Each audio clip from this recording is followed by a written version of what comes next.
भली भांति समझती हैं इस चीज़ों को, क्या कहेंगे, कहाँ ठगने का काम कर रही है सरकार?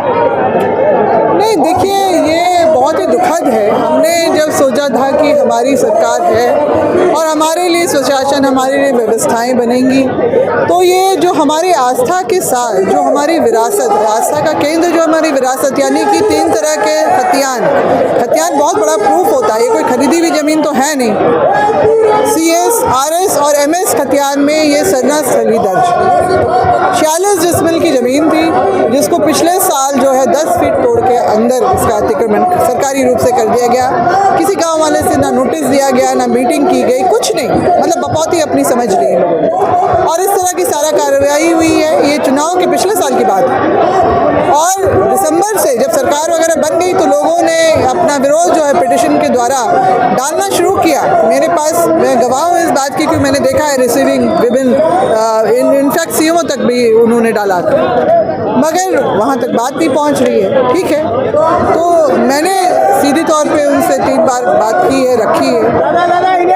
कुछ कार्रवाई की ग्राम हटाने की बात हम जो मांग कर रहे हैं, हम बोले कि करोड़ों रुपया किसी भी कंपनी का हमारे आस्था का, अगर ये कोई मंदिर, मस्जिद, गुरुद्वारा होता ना तो प्रोजेक्ट प्लान भी चेंज होगा, मगर ये षड्यंत्र के तौर पे हमारे शोभा यात्रा को, सरुल शोभा यात्रा को 2022 में देश भर के जो सर्वे में 5वां स्थान, सुव्यवस्थित ढंग से 5वां स्थान शोभा यात्रा करने का जो गौरव प्राप्त हुआ, उसको धूमिल करने के लिए, उसको नष्ट करने के लिए सारा प्लान बनाया।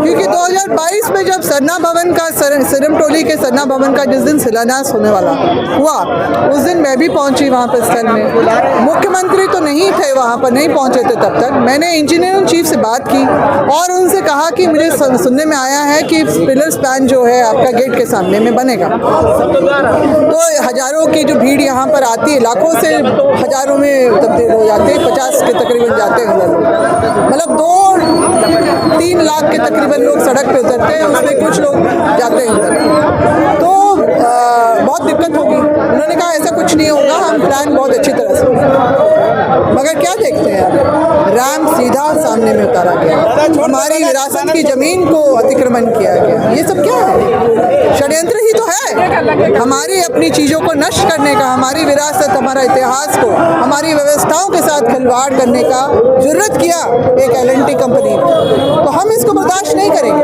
सरकार से हम मांग कर रहे हैं बार बार कि जो है रैंप हटाया जाए, क्योंकि सरुल बिल्कुल सामने है। लोग अब इसी में चिंता में डूबे हैं कि हम कैसे वहाँ पहुँचेंगे, कैसे हम अपना जल ढालेंगे, कैसे हम अपना पूजा अर्चना करेंगे, तो वो सरुल शोभा यात्रा की क्या तैयारी करेंगे?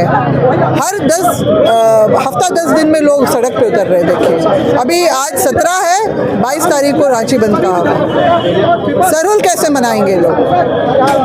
सरकार ये देख ले, इतना ठेस पहुंचा रहे हैं, इतना हमारी भावनाओं के साथ खिलवाड़ हो रहा है कि इसको आने वाले वक्त में समाज माफ नहीं करेगा। तो मैडम, ऐसा क्यों होता है कि आदिवासी की तर्ज पे लोग, नए युवा आते हैं, कुछ पुराने युवा आते हैं और चुनाव जीतने का काम करते हैं, तो कहीं ना कहीं आदिवासी को जो ठगने का काम कर रही है, कब तक चलता रहेगा इस तरह से? नहीं, देखिए, यहाँ आज क्या बोलूँ, भौतिकवादी का समय आ गया है और ज़्यादातर लोग जो हैं इस बात को भूल जा रहे हैं कि आखिर वो सदन तक कैसे पहुँचे। आदिवासी समाज का हिस्सा है, रिजर्वेशन उनके सीट को मिला है, तभी ना समाज भी उनको पहुँचा रहा है वहाँ तक। तो सबसे पहले उनकी जिम्मेदारी जो है अपने समाज के प्रति बनती है। बाकी पुल पुलिया बनाने के लिए तो दूसरी एजेंसीज हैं, सांसद, विधायक, पॉलिसी मेकर्स होते हैं। अपना समाज का हित कहाँ है, अहित कहाँ है, वो देखने का काम उनको है, आवाज़ उठाने का काम उनका है, बात बनाने का काम उनका है। मेरे पिताजी जिन्होंने ये सिरमटोली का जो सरना स्थल बचाने का और इस पूरे ये शोभा यात्रा का प्रारूप बनाने का काम किया, जो आज तक निर्बाध चलता आया, और उन्होंने जो है 60 के दशक में जब पूरे देश भर में भूदान का आंदोलन चल रहा था, विनोबा भावे जी की अगुवाई में आदिवासियों की भी जमीन जा रही थी, तो मेरे पिताजी ने तत्कालीन प्रधानमंत्री इंदिरा गांधी जी से कहा कि आदिवासी का अस्तित्व, उसकी पहचान उसकी ज़मीन से जुड़ा हुआ है। अगर वही उससे ले ली जाएगी तो आदिवासियत खत्म हो जाएगी, आदिवासी का अस्तित्व खत्म हो जाएगा।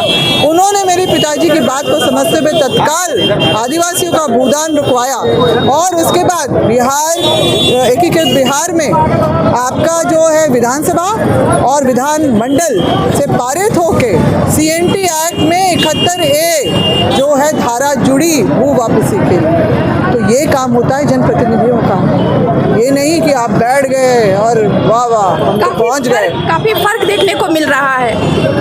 हाँ, ज़्यादातर लोगों में तो दिख रहा है, मगर मैं भी बहुत जिम्मेदारी से आई हूँ।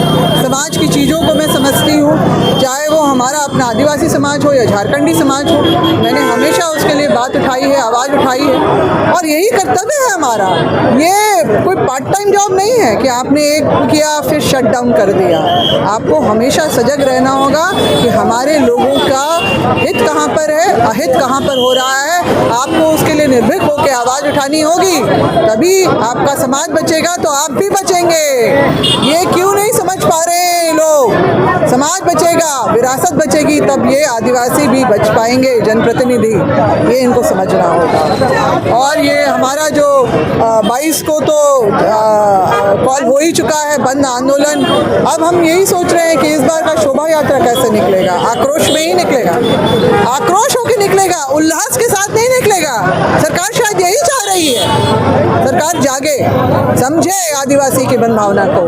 अगर वो शांत रहना भी जानता है, शांति प्रिय भी है, तो क्रांतिकारी अपने पूर्वजों की तरह भी है। इस बात को समझना है। धन्यवाद।